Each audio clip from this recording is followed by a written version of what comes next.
വിദ്യാഭ്യാസ മന്ത്രി V ശിവൻകുട്ടിക്കെതിരെ Syro Malabar സഭ പള്ളുരുത്തി സ്കൂളിലെ വിഷയത്തിൽ കോടതി തീരുമാനം നൽകിയതാണ്. വിദ്യാഭ്യാസ മന്ത്രി പിന്നീടും വിഷയത്തിൽ ഇടപെട്ടത് തീർത്തും അനുചിതമാണ്.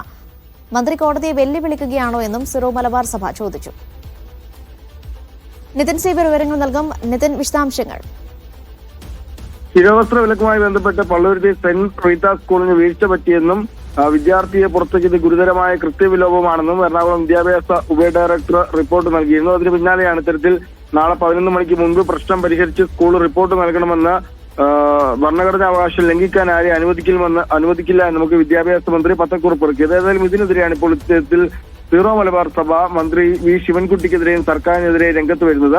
ഈ വിഷയം കോടതി തന്നെ കഴിഞ്ഞ ദിവസം തീരുമാനമാക്കിയതാണെന്നും വിദ്യാഭ്യാസ മന്ത്രി പിന്നീടും വിഷയത്തിൽ ഇടപെട്ടത് തീർത്തും അനുചിതമാണെന്നുമാണ് സഭ പറയുന്നത്. സർക്കാരിന്റെയും വകുപ്പ് മന്ത്രിയുടെയും പ്രതികരണം ആശങ്കാജനകമാണ്. ഇത്തരത്തിലുള്ള പ്രതികരണം നടത്താൻ മന്ത്രിക്ക് അവകാശമില്ലെന്നും ഇരുകൂട്ടരും രമ്യമായി പരിഹരിച്ച വിഷയത്തെ വീണ്ടും കുത്തിപ്പൊക്കി വർഗീയ ശക്തികൾക്ക് വിളയാടാൻ പാകത്തിന് ഇട്ടുകൊടുത്ത വിവേകശൂന്യത മന്ത്രിക്ക് ഉണ്ടാകാൻ പാടില്ലായിരുന്നുവെന്നുമാണ് സിറോ മലബാർ സഭ. എന്നൊപ്പം തന്നെ വിദ്യാഭ്യാസ മന്ത്രി ബഹുമാനപ്പെട്ട കോടതിയെ വെല്ലുവിളിക്കുകയാണോ എന്നും സിറോ മലബാർ സഭ ചോദിക്കുന്നുണ്ട്.